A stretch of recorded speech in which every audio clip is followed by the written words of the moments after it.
19-year-old Erin Corwin wasn't just another face in the crowd. She was a young military wife, pregnant, soft-spoken, and wide-eyed with dreams. In June of 2014, her life took a horrifying detour into the unknown, sending shockwaves through the small desert town of 29 Palms, California. She told her husband, a U.S. Marine named John Corwin, that she was heading to Joshua Tree National Park that Saturday morning. She wanted to scout out the perfect spot for a maternity photo shoot, a wholesome plan, nothing out of the ordinary. John kissed her goodbye, never suspecting that would be the last time he'd see her alive. But hours passed, then a day, then two. Erin never came home. The sun blazed over the barren landscape, beating down on scrub brush and empty roads. Rangers combed the vast, rugged park where she said she'd gone, while helicopters buzzed overhead. But there was no sign of Erin, not a footprint, not a clue. Her car, a blue Toyota Corolla, vanished like vapor. Friends and family lit up social media begging for help, their messages echoing with urgency and dread. The disappearance of a pregnant Marine's wife? It was national news within days. But Erin's story wasn't as simple as a missing persons case.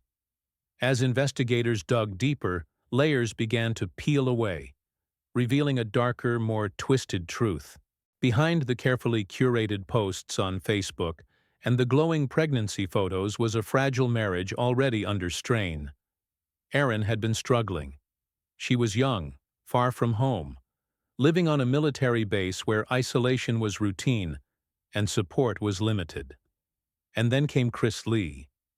Christopher Brandon Lee was a former Marine and Erin's neighbor. He was married, a father, seemingly stable. But charm can be a dangerous mask. Erin and Chris grew close. Too close. What started as casual friendship became an affair fueled by secrets and whispers, one that quickly spiraled into obsession. Erin believed she was in love. She even confided in friends that she might be pregnant, but not with her husband's baby. The tension was rising. Chris's wife, Nicole, had found out about the affair and confronted Erin. Furious and humiliated, she threatened to expose everything. Erin was caught in a whirlwind of deceit, torn between two men with a child on the way. And then she disappeared. Authorities were suspicious from the start. John, devastated, cooperated fully. But Chris Lee? He acted cold, detached. He told police he hadn't seen Erin in weeks, a lie that unraveled fast. When investigators pulled cell tower data, they noticed something strange. Chris's phone had pinged in a remote area of Joshua Tree the same day Erin vanished. The location? Near an abandoned mine shaft. And that's when the search became a hunt. As the desert heat grew unbearable, so did the silence. Days turned into weeks, and with every passing hour, hope began to rot into something heavier. Dread. But the investigators weren't letting go. The clue that pointed to Chris Lee's presence near an abandoned mine shaft on the same day Erin vanished had lit a fire. Mines in the Mojave are countless, thousands of old, undocumented holes scarring the landscape.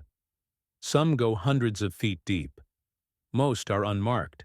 To search them all was like looking for a needle in a haystack, made of rattlesnakes and dust. But one thing was clear. Chris was lying. He told police he hadn't been in Joshua Tree, but his phone said otherwise. GPS records showed him driving into the park and stopping in a remote area not known for hiking or sightseeing. When questioned again, Chris's story began to change. Slightly, then wildly. He admitted he had met with Erin that morning, but claimed it was just to say goodbye. He said she had wanted to end things, to move on. He portrayed himself as calm, hurt, but accepting. Detectives weren't buying it. Not when they uncovered a Google search from Chris's computer that chilled them to the bone. How to dispose of a body in the desert. Another search. Does a body decompose faster in a mine shaft? This wasn't the curiosity of a true crime fan. This was premeditation. But still, no body. No murder weapon. No blood. Chris and his wife, Nicole, suddenly packed their things and left California, moving back to Alaska where Chris had family. The timing? Suspicious. But without a body, there was no case. Aaron was still technically missing, and suspicion wasn't enough to press charges. Meanwhile, John Corwin, Aaron's heartbroken husband, refused to stop searching. He organized volunteers, scoured the desert himself, posted flyers, knocked on doors. Every night he came home alone. The thought that his wife, and possibly his unborn child, were out there, somewhere, under sand or stone, haunted him. He even joined online forums of mine explorers, asking for help identifying shafts near the pinged GPS location. That's when a civilian searcher named Doug Billings stepped in. Doug was a mine enthusiast, someone who spent his weekends exploring the deep, dark guts of the earth. With permission, he began checking shafts in the area where Chris's phone had last pinged. One by one, he rappelled down into the silence, armed with only a flashlight and a rope. Then, in late August, nearly 2 months after Aaron vanished, Doug peered into one particular shaft. The smell hit first, the unmistakable stench of death. He called authorities immediately. The mine was sealed off. Crime scene techs lowered a camera into the blackness, and there she was, wrapped in a blanket, contorted, decomposing, but unmistakably Aaron Corwin. The case was no longer a mystery. It was murder. The mine shaft where Aaron Corwin's body was found was over 100 feet deep, a place not stumbled upon by accident. She had been wrapped in a blue tarp, bound with paracord, and tossed like trash into the black abyss. Her remains had deteriorated under the sweltering summer heat, but forensic teams were able to confirm her identity. And more importantly, confirm the cause of death. Aaron had been strangled. This was no accident. This was no panic-fueled fight. It was cold, calculated, planned. The revelation spread like wildfire. News outlets across the country ran the headline, "Body of Missing Marine's Pregnant Wife Found in Desert Mine." But behind the media storm was a deeper pain. Aaron's mother, Laura Hevelin, collapsed when she received the call. Her baby girl, her firstborn, gone, and worse, murdered in such a cruel, cowardly way. The grief rippled through their small community in Tennessee, where Aaron had grown up, a quiet girl who loved horses and always dreamed of being a mother. John Corwin, now a widower at just 20 years old, was inconsolable. The military community around 29 Palms, once tight-knit, now buzzed with distrust. How could this have happened? How could someone so close, a neighbor, a fellow Marine, be capable of such a heinous act? Chris Lee didn't wait around to find out. By the time Aaron's body was found, he was already deep in Alaska, living a new life like nothing had ever happened. But the evidence was damning. A search warrant was issued, and within days, U.S. Marshals surrounded his property in Anchorage. He was arrested without incident. Back in California, the pieces of the puzzle began falling into place. Investigators found Aaron's journals, heartbreaking entries filled with confusion, love, guilt, and fear. She had truly believed Chris was going to leave his wife. She thought there was a future for them. But when Nicole found out, everything changed. Aaron became a threat, a liability. She had told a friend just days before her death that Chris had promised her a surprise in the desert. He was going to take her to a special place, something meaningful between them. She had smiled when she said it. She was excited. She never came back. The motive was becoming clear. Aaron may have been pregnant with Chris Lee's child. That child could destroy his marriage, his reputation, his life. And Chris, charming, manipulative, and cool under pressure, made a decision. A final, irreversible one. But what stunned prosecutors was the sheer level of premeditation. In Chris's truck, they found climbing gear, paracord, maps of local mines. He had even practiced rappelling into the shaft beforehand, ensuring he could dispose of the body cleanly. He brought Erin out there under the illusion of love, only to murder her in the middle of nowhere. The trial was set, but the damage was already done. A young woman with her whole life ahead of her, gone. A husband left with nothing but memories. A mother left to bury her child. And a man who played God, thinking he could silence the consequences of his own betrayal. The arrest of Christopher Lee sent a wave of grim satisfaction through those who had waited and hoped for justice. But the trial ahead would test every boundary of morality, trust, and truth. Prosecutors knew the evidence was strong, but it wasn't just about proving what Chris did. It was about showing who he really was. A man capable of luring a pregnant teenager into the desert and choking the life out of her without hesitation. The court proceedings began in 2016, and from the very first day, the atmosphere was tense. Erin's family sat in the front row, clutching each other's hands, their faces a blend of pain and determination. Chris Lee walked in calm, wearing a shirt and tie, as if he were any other man accused of any other crime. But the mask had long since cracked. The prosecution laid out the timeline with precision. Erin left her home at 7 a.m. on June 28th, telling John she was going to scout for photo spots in Joshua Tree. By 9 a.m., she was already dead. Chris had arranged everything: the drive, the gear, the location. And the worst part? Erin never suspected a thing. She trusted him. She believed in their future. And she was walking straight into her own execution. Then came the bombshell testimony. Nicole Lee, Chris's wife, took the stand. Her voice trembled as she admitted she'd known about the affair. She had read messages between Erin and Chris. She'd confronted them both. But what stunned the courtroom wasn't her anger. It was her fear. Nicole claimed Chris had a temper, that he'd threatened suicide before, that he'd said things like, "No one's going to ruin my life." She didn't want to believe he could kill someone, but deep down, she'd always been afraid of what he was truly capable of. Forensic evidence painted the rest of the picture. Fibers from the tarp Erin was found in matched those in Chris's garage. Paracord identical to the one binding her was discovered in his storage unit. His internet searches were undeniable. And then, the final twist. The fetus Erin carried was likely not John Corwin's. It was believed to be Chris's. A double life on the verge of exposure. Chris's defense team tried to spin a different narrative.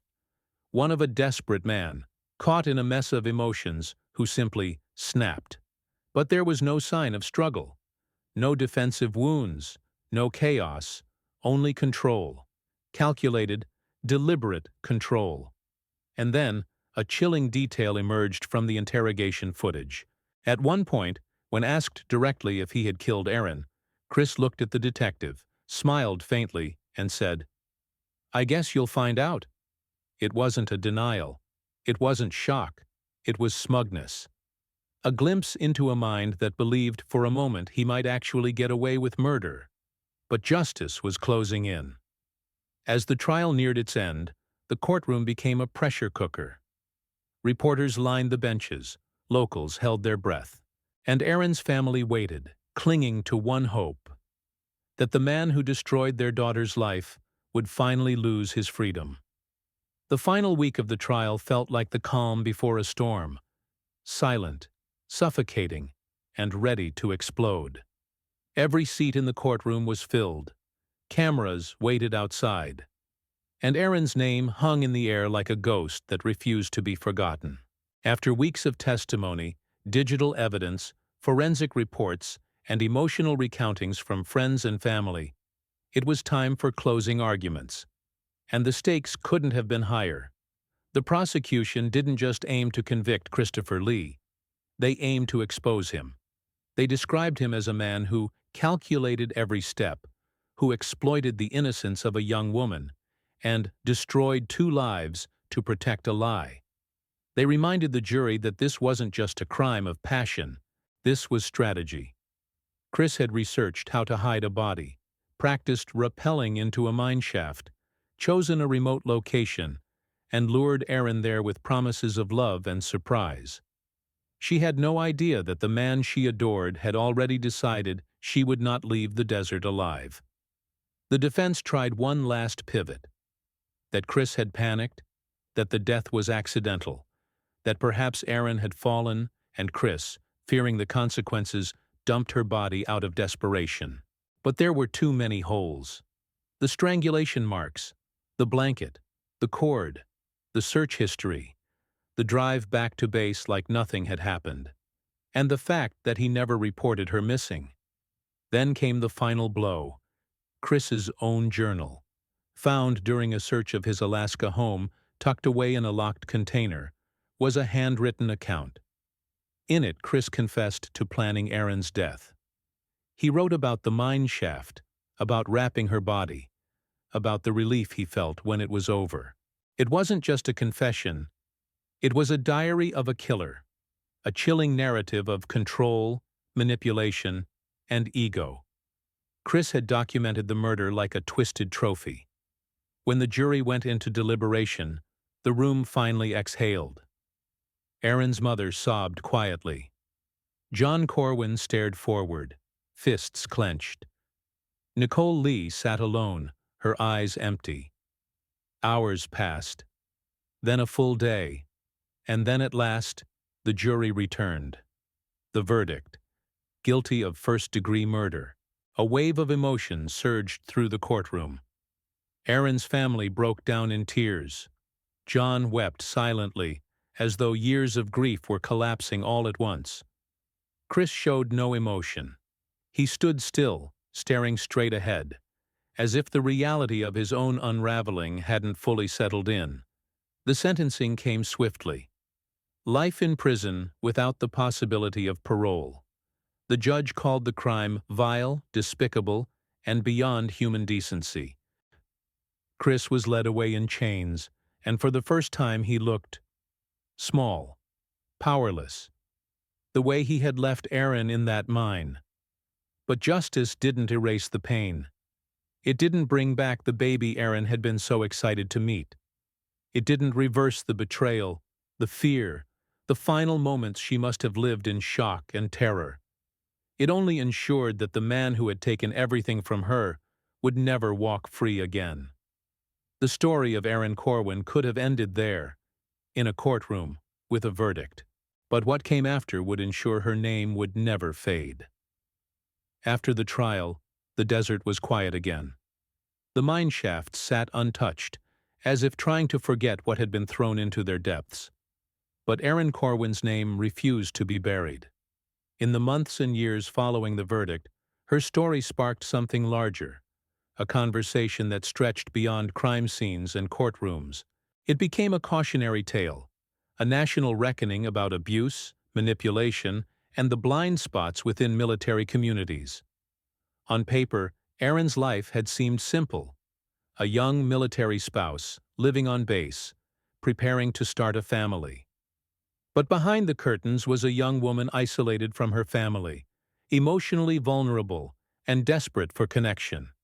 She had been groomed. Christopher Lee hadn't just stolen her future. He had identified her weaknesses, inserted himself into her life, and played the long game.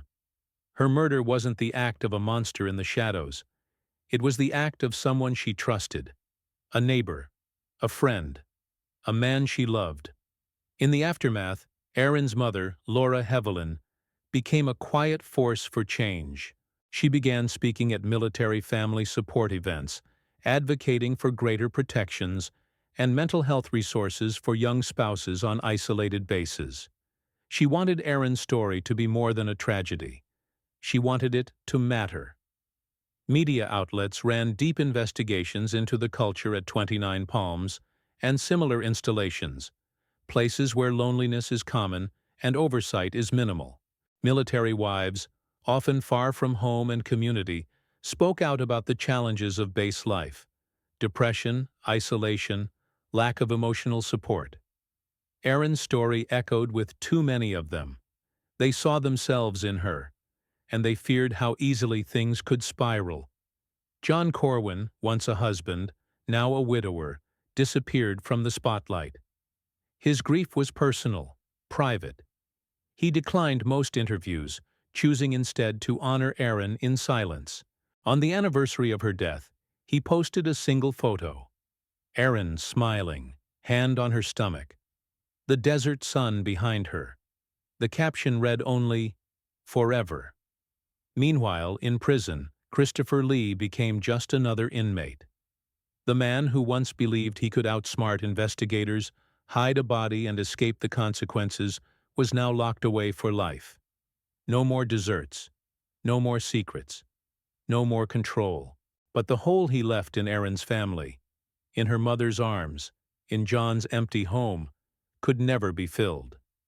Still, something remarkable began to grow in the space left behind. Erin's story reached millions. Documentaries were filmed. Podcasts dissected every moment of the case. But unlike many true crime tales, this one didn't glorify the killer. It remembered the victim. It remembered a 19-year-old girl who loved animals, who rode horses, who smiled shyly, who had dreams of becoming a mother. Erin Corwin was not a headline. She was not a statistic. She was real. And the world refused to forget her. Grief doesn't follow a timeline. It doesn't obey verdicts or prison bars. For those who loved Erin Corwin, the pain lingered like a shadow, not always visible, but always there. Her mother, Laurie, once described it in an interview as waking up underwater every day. The house in Tennessee where Erin grew up became a shrine. Her bedroom remained untouched. The soft pink walls, the framed pictures of horses, the journals stacked beside her bed, entries filled with teenage dreams, innocent thoughts, and hopes she never got to chase. But even in the aftermath of something so dark, a quiet light began to flicker. In 2017, Lore Hevelin founded a nonprofit organization in Erin's name, one dedicated to supporting military spouses, especially young women living on base. The initiative focused on mental health, peer support, and educational workshops. It aimed to bridge the silent gaps that had swallowed Erin. The isolation, the emotional vulnerability, the lack of safe outlets. What killed Erin wasn't just a man. It was a system that failed to see her. Erin's story began appearing in criminology courses and victim advocacy seminars. Her case was studied not just for the crime, but for the psychology behind it. How manipulation can be so slow, so soft, that it feels like love. Christopher Lee didn't wear a mask. He didn't hide in shadows. He walked through the front door and sat on the couch. He smiled at John. He helped carry groceries. That's what made him dangerous. And for many, that was the scariest part. In time, multiple documentaries chronicled the case. Not the sensationalized version, but the emotional one. The version told through Erin's voice, her mother's tears, and John's silence. One of the most poignant moments captured came from a clip during a candlelight vigil. Erin's childhood friend stood at the podium, voice trembling, and said, "Erin didn't vanish that day. She was taken, and we owe her more than memory. We owe her change." The phrase stuck. We owe her more than memory. It was printed on bracelets, shirts, even engraved into a small memorial plaque erected in Joshua Tree National Park. Just miles from the mine shaft where she was found, a bench now sits, quiet, surrounded by desert brush. Visitors often leave flowers, some leave notes, others just sit. The silence of the desert, once the backdrop to a hidden horror, had become a space of reflection. John Corwin visited only once. He came alone, wearing a plain t-shirt and jeans. Witnesses say he sat in silence for hours, never speaking, never crying, just staring into the distance. Before he left, he placed something at the base of the plaque. A small sonogram picture, curled at the edges, faded from time. It was the only photo ever taken of the child he never got to meet. And then he walked away. Not everything ends with closure, but some stories, even the tragic ones, can end with meaning. Years have passed since Erin Corwin vanished into the heat of the Mojave Desert, but her story hasn't faded. It has transformed into caution, into advocacy, into something that echoes far beyond the abandoned mine where her life was stolen. True crime stories often end in a verdict, but this one became a legacy. In the years following the trial, a new generation of military spouses arrived at 29 Palms. Many of them had heard Erin's name before setting foot on base, not because of morbid curiosity, but because of awareness programs born in her memory. Erin had become more than a victim. She had become a warning, a whisper of vigilance for those navigating the same isolated life she once knew. The desert, too, remembers her. The mine where she was found has since been permanently sealed by authorities, not just for safety, but as an act of respect, a symbolic burial ground for a young woman whose story refuses to stay buried. Park rangers still mention her when guiding hikers near the area, not by name, always cautiously, but the weight in their voices is unmistakable. The wind that rushes between the boulders of Joshua Tree seems to carry a message. Someone was lost here, and someone should be remembered. Lore Hevelin continues to speak, quietly, gently, with the poise of a mother forever in mourning. She has said that she doesn't want Erin to be remembered for how she died, but for how she lived, with trust, with hope, with love. In interviews, she often touches the silver locket she wears around her neck. Inside, a picture of Erin, and a tiny dried flower from the desert. And Christopher Lee? Forgotten by time. He remains behind bars, a shadow of the man who once believed he could orchestrate the perfect cover-up. No more freedom, no more lies. Just concrete walls, iron bars, and the slow ticking of a clock that never moves fast enough for justice. But perhaps the most powerful legacy lies in the questions Erin's story forces us to ask. How well do we know the people around us? How easy is it to overlook red flags when we're starved for connection? And how many others walk the same path, quietly, dangerously, before it's too late?